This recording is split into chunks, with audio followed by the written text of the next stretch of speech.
Well, ewan niya kung bakit wala ang daddy niya pero bahala ito. Besides, inamin na naman na ng ina niya na hindi talaga siya anak ng kinikilalang ama. Masama din naman ang loob niya dahil nalaman niya ang palihim na pagpapa-DNA test dito sa kanya. Anytime maaari lumabas na ang resulta ng test. Pero bago pa mangyari iyon ay dapat ma-engage na siya kay Zildjian para masigurong hindi siya maghihirap at aalis siya sa poder nito. What's the use of having a big house without money? Lihim siyang napangiti. The interview was about to start nang biglang bumukas ang pinto sa main entrance ng hall na ikinalaki ng mata ni Nika, sabay ng pag-atake ng kaba. Bakit nandito si Laika? Panik na usal ni Nika na napatingin sa direksyon ng kanyang ina. But she was busy with Madame Melendez, kaya hindi siya nito napapansin. Miss Nika, bakit wala si Mr. Melendez? Usisa na isang reporter na medyo ikinairatan niya. He's just somewhere here. Anyang pilit na ngumiti sa tanong ng isang reporter. Ang ilan ay gumala pa ng mata sa paligid. Besides, Grandma is here for the announcement. Totoo ba na kaya ka napili ni Madame Melendez bilang future-in-laws dahil sa iyo binigay ang heirloom ng mga Melendez? Ikinagulat niya ang tanong na iyon. Malinaw niyang sinabi na walang magtatanong tungkol sa kwintas. Laika was standing behind the reporters habang ang mga matay nakatuon sa kanya. Wala siyang ekspresyong nakikita sa mata nito, kaya naging kumpiyansa siyang wala itong alam. But according to our source, sinubukan mong isang laang kwintas? Totoo ba? Namutla ata siya bigla dahil doon. How the hell these people knew about it? Napatayo naman si Madame Melendez sa kinaupuan nito at napatitig sa kanya. At totoo rin ba na hindi ikaw ang totoong pinagbigyan ni Mr. Melendez ng mahalagang heirloom? Singit ng isa pa. Ang ibang mga reporters ay natuon ang atensyon sa nagtatanong. Halatang nalilito din. At habang inaatake siya ng matinding anxiety ay kitang-kita niya ang pangiti ni Laika. Of course not. Zildjian gave this to... At kailan napunta sa iyong kwintas? Ang malakas na tinig ni Laika ay nagpatindi ng inis na kanina pa pinipigil ni Nika. Pero ayaw niyang siya ang maging masama kaya dapat niyang kontrolin ang sarili. Not on Madame Melendez watch. Nalipat kay Laika ang atensyon ng mga reporters na nandoon. Kitang-kita pa niyang na-approve sign sa kanya sina Jelay at Sarah na pumasok upang magpanggap na reporter. They were the one throwing questions at Nika. Ang kapal na mukha nitong gamitin ang kwintas niya para sa kasakiman nito. Walang pagmamadali ang bawat hakbang ni Laika. Nalipat sa kanya ang atensyon ng mga reporter na nandoon. Saka nagsimulang magbulungan ng iba. Siya ang totoong girlfriend? Dinig pa niyang sabi ng isang katabi ni Jelay. Dalungan niya saglit ang babae sabay ngiti ng matamis dito. Ilang sandali pa ay nandoon na siya sa entablado na ikinatayo pa ni Nika. Her eyes was glaring at her pero hindi siya matitinag lang ng tulad nito. From her peripheral vision, kita niya ang paghakbang ni Zildjian palapit sa entablado. Are you trying to ruin my engagement? Galit na tanong ni Nika na ikinataas ng kilay niya. Engage ka sa taong pag-aari ng iba. Sarkastikong saad niya with her brow raised at her. At sino ka para sabihin yan? Usig nitong halatang pilit na nagpapakatatag. She glared back at her sa kanya itinuon ang atensyon sa necklace na suot nito. She took one step forward kaya napaatras ito. Ang kapal din na mukha mong nakawin ng bagay na hindi sa'yo. Tapos gagamitin mo para manloko ng ibang tao? Walang gatol na ako sa niya dito.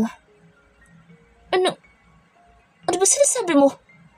Tarantang usal nito na halos mamutla na ang mukha. She was already pale without makeup.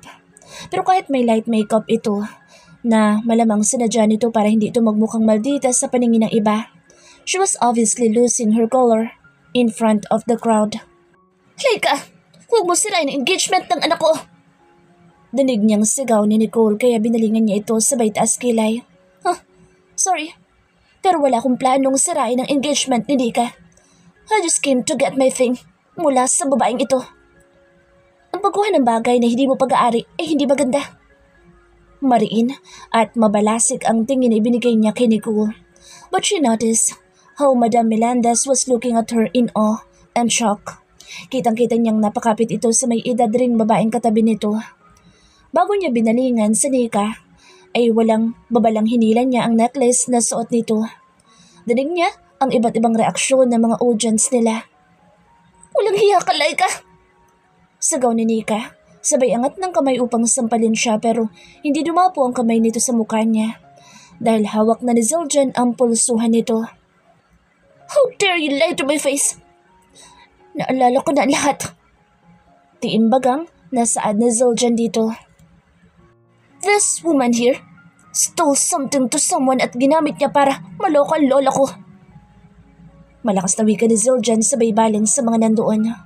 Alam niya nagsisinungaling ito sa sinabi nitong naaalala na nito ang lahat. Inamin ni Zildjian sa kanya na hindi nito maalala ang nangyari dala marahil ng labis na kalasingan. "No! Sila kang sinungalin!" Hysterical na saad ni Nika. "Zildjian, this bitch is trying to ruin me! Please, maniwala ka!" Samon nito kay Zildjian. "Well, this beautiful bitch." Puno ng sarkasmong saad ni Zildjian dito. "She's my girlfriend." May nang usal ni Zildjian. Tuluyang tinakasan ng lakas si Nika kaya napakapit ito sa gilid ng mesa na bigla nalang bumagsak kaya napasabay itong napaupo sa sahig. Napaakyat naman ang 3 bodyguard ni Laika kaya walang nagawa pa si Nika na tigagal pa rin sa kinasasalampakan. She was shaking while her tears rolled down her cheeks. Pero walang pumansin kay Nika. Inakbayan siya ni Zildjian saka siya pinaharap sa mga reporter na panay ang kuha ng larawan. "Everyone," agaw atensyon ni Zildjian sa mga nandoon. "This lovely woman beside me is my fiancé. Si Laika Gomez lang ang babaeng pakakasalan ko at wala nang iba." Anunsyo nito. Nagbulungan ang mga nandoon until one question was raised. "Miss Laika, are you the heir of Victoria's Empire, right?" "Yes." Proud na sagot niya sa mga nandoon. "But please, I still want to keep my identity as CEO of Victoria's Private. Pwede bang huwag niyong ilabas ang statement na iyon?" Pag-uusap niya sa mga ito. Some nodded pero may ilang tila gulat pa rin na parang walang narinig. "Ang sino maglalabas ng identity ni Miss Gomez sa media? Umasa kayo magbabayad kayo ng malaki." May himig pagbabantang saad ni Zildjian. Sa sulok na bahagi ng conference, nanginginig ang mga kamay ni Madam Melendez matapos nitong makita ng mabuti ang mukha ng babaeng katabi ni Zildjian. At first, she started to hate Nika for making her believe her lies. Pero ang sagot sa tanong ng reporter ay tuluyang nagpaikot sa paligid ni Madam Melendez. Pababa na si Laika ng entablado nang biglang nagkaroon ng komosyon. Sa kabilang dulo, someone shout, "Madam," at kitang-kita ni Laika ang tila nauupos na kandilang si Madam Melendez. "Grandma!" Alalang usal ni Zildjian sabay hila sa kanya patungo sa kinaroroonan ng abuela nito. Mabilis ang pangyayari, kaya namalayan na lang ni Laika na nasa ospital na sila. Halata ang takot sa mukha ni Zildjian kaya napayakap siya dito upang kahit paano ay pumanatag ito. "She'll be fine." Pag-assure niya dito. "Masaya ka sa ginawa mo, ha, Laika?" Gigil, nasugod sa kanya ni Nicole pero bago pa man ito makalapit ay nakaharang na ang 3 bodyguard niya. "Walang hiya ka, Laika. May araw ka din sa akin, babae ka." Galit na sigaw ni Nicole habang pilit na nagpupumiglas mula sa 3 lalaking nakaharang sa daan nito. "Sinira mong anak ko. Papatayin kita." "Ipagpatuloy niyo lang yan. Sisiguraduhin kong pagbabayaran mo ang pagbabanta mo sa buhay ko." Kalmadong saad niya dahilan upang matigilan si Nicole. Sa kapadabog na nagmartsyang palayo. "Gising na si Mrs. Melendez." Kapwa napalingon si Zildjian at Laika sa doktor na nagsalita sa tabi nila. "Pwede niyo na siyang puntahan. I'll take my rounds." Ani ng doktor bago tuluyang umalis. Nakadama ng kaba si Laika nang akayin siya ni Zildjian papasok ng pribadong silid ni Madam Melendez. She never met the old woman personally, kaya lalo siyang kinakabahan. Nalaman niya mula kay Zildjian ang tungkol sa ginawa nito sa ex-fiancé ni Zildjian na si Diane.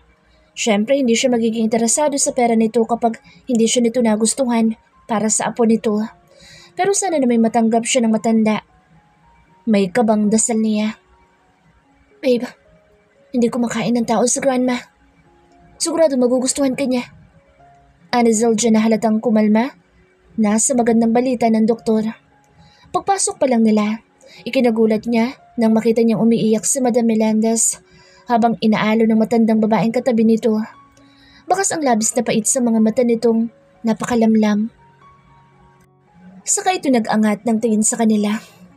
Oh, Diyos ko! Usal nitong panay ang pagtangis habang nagpapalipat-lipat ng tingin sa kanila ni Zildjian. Grandma, bakit ba kayo umiiyak? Hindi maganda sa blood pressure mo iyan. Nag-aalalang nilapitan ni Zildjian ng abuela. Kita ni Laika kung gaano kamahal ni Zildjian ang ginang. I'm sorry pero wala akong choice. I can't agree marrying Nika dahil may girlfriend na ako at magpapakasal kami. I promised, gagawin ko na ang hiling mong mag-asawa na ako. Pagkukonsula, dito ni Zildjian, pero lalo lang itong umiyak. Hindi kayo pwede magpakasal. Zildjian, magkapatid kayo ni Laika. Kandautal, nabulalas ni Madam Melendez na bakas ang galit sa luha ang mata. Tila huminto saglit ang pulso ni Laika dahil doon. Ano ba sinasabi ni Madam? Laika was trying to process what she was hearing. Magkapatid kayo ni Zildjian. Magkapatid. Tila siramplakang paulit-ulit na naglalaro sa utak niya ang sinabing iyon ni Madam Melendez. What? Noon lang siya natauhan nang marinig niya ang tinig ni Zildjian sa tabi niya. Pagkalito, mababakasaan niyo ni Zildjian pagkalipas ng ilang sandaling katahimikan. Nagbibiro ka ba, Grandma? And she was shaking her head. Paano silang naging magkapatid? How's that even possible? Natakpan ni Laika ang bibig dala ng matinding kabang nananalakay sa kanya. Madam Melendez was crying heavily. Parang tuluyang bumagsak ang mundo niya sa deklarasyon nitong iyon. Hindi niya magawang umiyak pero ang sakit-sakit ng nararamdaman niyang dumudurog sa pagkatao niya. Yung babae sinabi ko sa iyo, mistress ng iyong ama noon, ay ang ina ni Laika. Sa Aurelia. Madam Melenda's lips was pressed against each other. Paano nangyari lahat ng ito? Ang ina niya ang dahilan kaya naulila ka sa ama ng maaga, Zildjian. How could you? Anito sa kamuling napaiyak. Ang bawat salitang lumalabas sa bibig ni Madam ay mga punyal na tila tumatarak sa durog na niyang puso. Hindi totoo yan. Sa wakas ay nasabi niya. Hindi ka noong klase ng babae si Mommy, Madam. Hindi. Tila asidong pumatak ang luha niya sa mga mata niya. Lalo't nakikita rin niya ang sakit sa mukha ni Zildjian. Calling her mother a mistress makes her bleeding heart even more painful. Wala na sa mundo ang ina niya para ipagtanggol nito ang sarili at yun lang ang magagawa niya. Higit pa doon, hindi niya kayang tanggapin ang sinasabi ni Madam Melendez. Paano niyo nasasigurong totoo ang sinasabi niyo? Usig na Zildjian sa abuela nito. Kayum ang kamao nito habang tumatagis ang bagang. He was in pain, probably even more painful than she thought.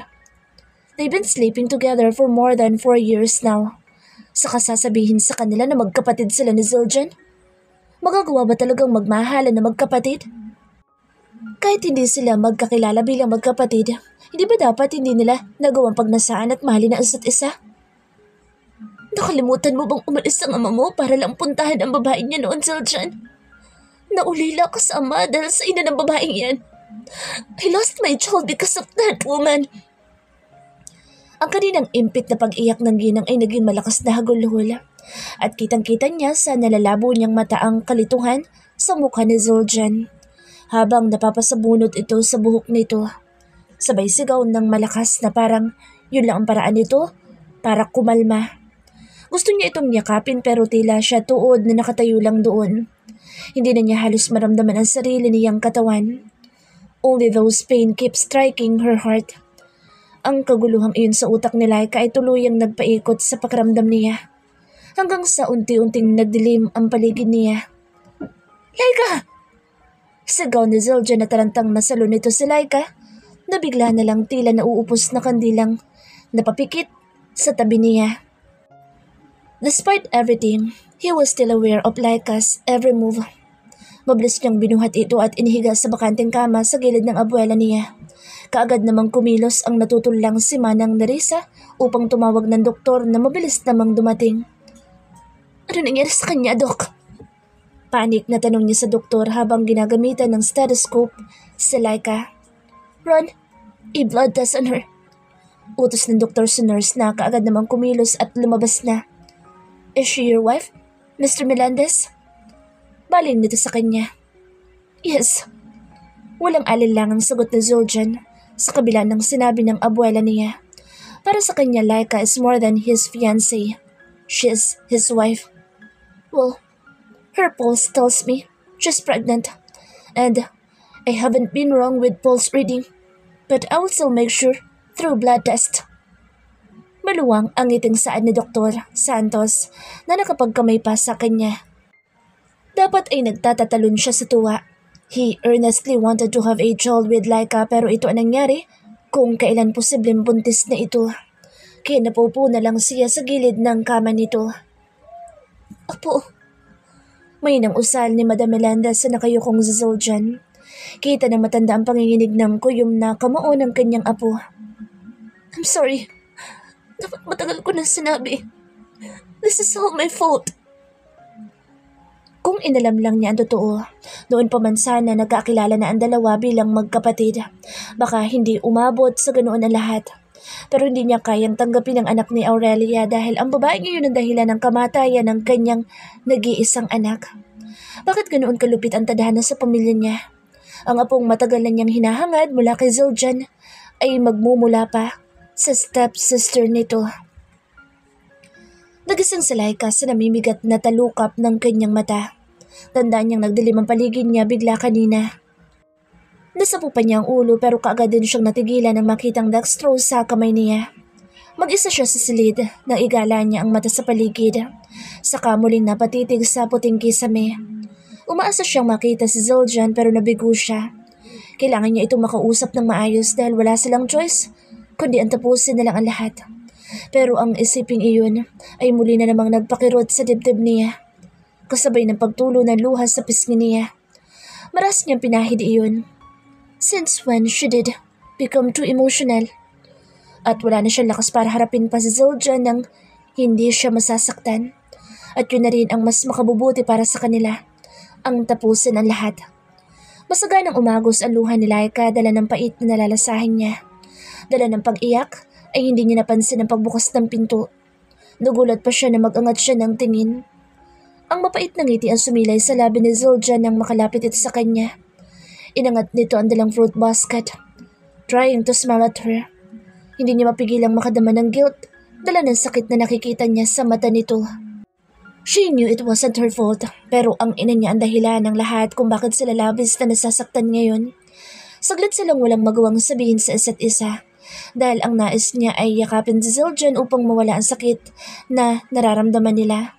Pero hindi na niya maaaring gawin iyon kaya marahas siyang napalunok upang itulak ang emosyong bumabara sa lalamunan niya. Maingat na naupo si Zuljan sa gilid ng kama niya, sabay haplos sa mukha niya. Saka hinawi ang ilang hibla ng buhok na kumalat ata sa mukha niyang basa pa ng luha at kita niya ang pagtagis ng bagang na Zuljan na tila pinipigilan ang sakit na gusto nitong isigaw. Nagugutom ka ba?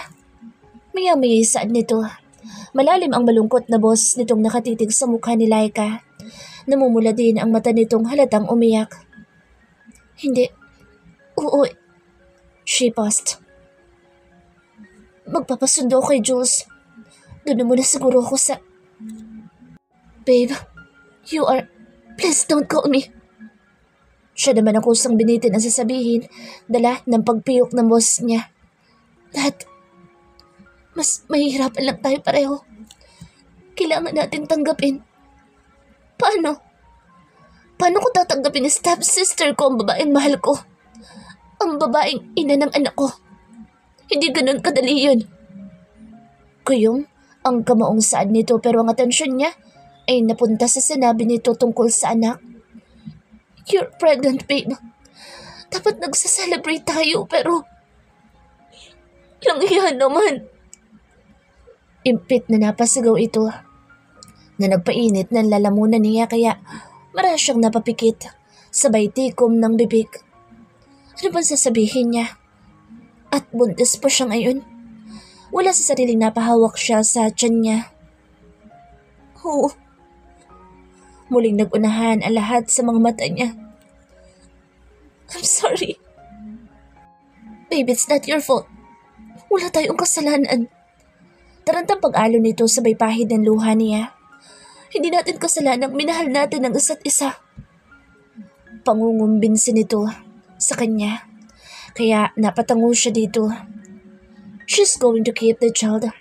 Kasalanan man sigurong nagmahalan sila ni Zildjian kahit hindi nila alam na hindi dapat. But it's not their child's fault na dumating ito sa mundo. Maghiwalay na tayo. But I'm keeping our child. Sad niya habang patuloy na naglalandas ang luha niya at kitang-kita niya ang pagtutol sa mata ni Zildjian. No, we can figure something out. I did request for DNA testing. Giit nito, trying to convince her. Hindi kita hahayaang mag-isang maghihirap sa anak natin. I'm not letting you two go. At lalong hindi ka alis sa tabi ko. Yun ang desisyon ko. Bakas ang galit at determinasyon sa mata nito. Paano si Madam Melendez? Hindi niya ito matatanggap. Laika. Ani Zildjian sabay hawak sa palad niya. Antayin natin ang DNA test bago tayo magpasya ng kung ano man. And even if we're really sibling tulad ng sinabi ni Lola, mas gugustuhin kong magkasala na lang. Gulat na sinalubong ni Laika ng tingin ang itim na mga mata ni Zildjian. Galit ang nasa mga mata nito. Galit para sa sitwasyon nila. Para sa sakit na isinasampal sa kanila. Hindi ba mas masasaktan lang tayo kapag lumabas ang totoo? Mabuti pang hayaan na lang natin. Hindi ako totoong anak ng kinikilala kong ama at ayon kay Madam Melendez, karelasyon ni Mommy and Dad mo. Anong proof pa ang kailangan natin? The truth, babe.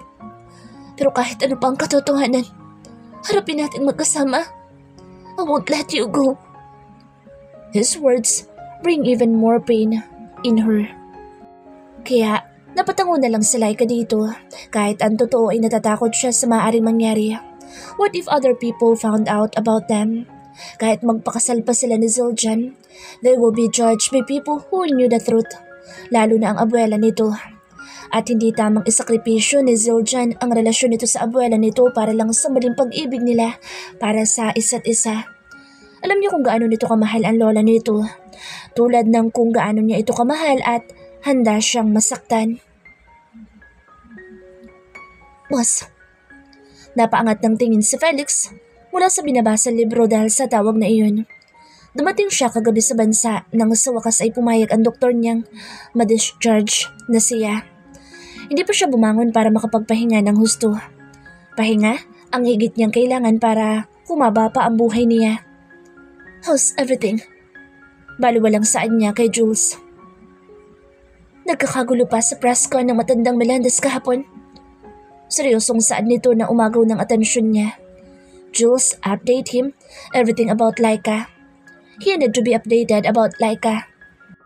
How's the Queen? Nasa hospital si Miss Laika. Hinimatay siya matapos malaman na magkapatid sila ni Zildjian Melendez. Pagre-report nito. Kailangan ba nating makialam? Saglit na natahimik si Felix saka napatiti kay Jules. Saka ito umiling. Mas makabubuting magkalayo sila ni Zildjian. Boss, pero di ba? Kusa nitong pinigil ang sasabihin na magsalubo ang kilay ni Felix. Komplikado ang lahat. Nasisiguro kung hindi tatanggapin ni Laika ang samahan kapag nanatili ang relasyon niya kay Melendez. She need to accept her fate. Besides, kahit hindi totoong anak ni Cyrus, si Laika, si Aurelia pa rin ang sisihin ng matanda sa kamatayan ng anak niya. Mahihirapan lang si Laika kasama ng mga Melendez. May diintura niya. Para kay Felix, isang malaking distraction lang si Zildjian para sa dalaga. Pero kung hindi si Cyrus Melendez, sino ang ama? ni Miss Gomez? Curious na tanong ni Jules sa kanya. Pero nanatiling tahimik lang si Felix. Kaya nagpaalam na si Jules sa kanya. Binalot ng katahimikan ang silid ni Felix sa kanya. Maingat na inilapag ang binabasa libro. Tumayo siya at nagtungo sa nakasarang drawer na nandoon sa silid niya. Maingat niyang binuksan iyon. Noon tumambad ang mga larawang matagal niyang itinago. Kasama ang pag-ibig niya kay Aurelia. Kung saan nagkaroon siya ng lakas ng loob na magtapat noon. Hindi sana ito mapupunta sa ibang lalaki. Pero isinilang ata siyang kakabit ang karuwagan sa katawan. He was always scared with his emotion kaya mag-isa siyang tumanda. Malinaw pa niyang naalala ang huling pag-uusap nila ni Aurelia nang sa wakas ay nagawa niyang magtapat ng pag-ibig niya. I guess you come too late, Felix. Nag-antay ako na baka magustuhan mo rin ako noon pero hindi nangyari. Until I met him. May ibang nagmamay-ari na ng puso ko. Iba na ang laman nito. Sabay turo sa dibdib nito. I'm sorry, Felix. Naluluhang usal nito sa kasya ni Yakap. Luha ng panghihinayang at katapatan sa pag-ibig nito.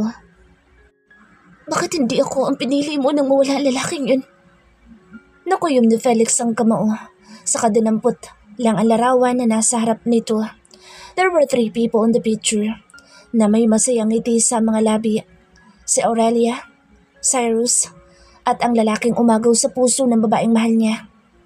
Akala ko kapag napatay kita, mapapasakin na si Aurelia. Madilim ang matang isinara niya ang drawer. Matagal din siyang inusig ng konsensya niya. Pero ang sikretong iyon ay mananatili sa kanya hanggang sa kamatayan.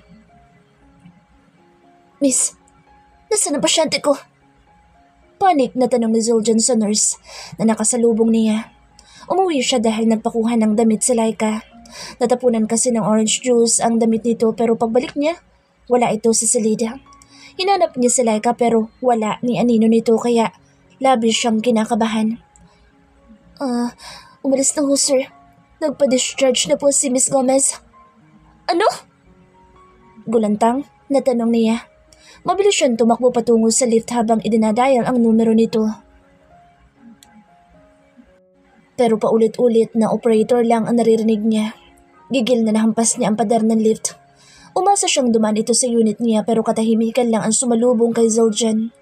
Nalulumong napaupo na lang siya sa may hamban ng pinto. Naninikip ang dibdib niya sa galit. Bakit ito umalis? Nilinaw niyang hindi niya tatapusin ang lahat sa kanila kahit ano pang maging resulta ng DNA test. Wala siyang pakialam kung magkasalaman sila dahil si Laika lang ang kailangan niya. Ito at ang anak nila. Tuluyang nalaglag ang luhang pilit niyang pinipigilan. Paano nagawang umalis ni Laika nang walang paalam? Alam ba nito kung gaano kasakit iyon sa kanya? Babe! Napasigaw siya sa kawalan. Sa kamarahas na naihilamos ang palad sa nagulong buhok niya. Lagi na lang ba siyang iiwan ng walang paalam? Pagkalipas na ilang sandali ay saka siya naglakad patungo sa silid ni Laika. Pero mula kung saan ay parang pelikula sa utak niya. Ang nakangiting mukha ni Laika na masayang nakangiti sa kanya. Excited na lumapit siya dito, only to find the bed empty. Kaya't napangiwi na lang siya sa sama ng loob. Kasabay ng muling pagtubig sa gilid ng kanyang mga mata. Hahanapin kita kahit na anong mangyari. Mahinang usal niya saka nahiga siya sa kama. Saka niyakap na lang niya ang una ni Laika. Her scent filled his head. Kinabukasan. Pre, okay ka lang ba? Untag sa kanya ni Jason nang puntahan siya nito sa opisina. 2 araw na lumipas pero hindi pa rin niya mahanap si Laika kaya nagpasya na siyang magpatulong na sa kaibigan niyang detective. Samantalang nagkatingin na naman sina Jason at Vaughn, dala ng madilim na anyo ni Zildjian. Mukha itong pinagsakluban ng langit at lupa. She left me. Mahina at walang buhay na saad ni Zildjian sa 2 kaibigan na ikinagulat nitong pareho.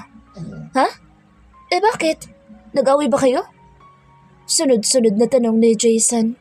Pero ilang sandali pa lumipas ay walang sagot na nakuha si Jason mula sa natulalang si Zildjian. Gusto mo? Uminom tayo? Magbar tayo?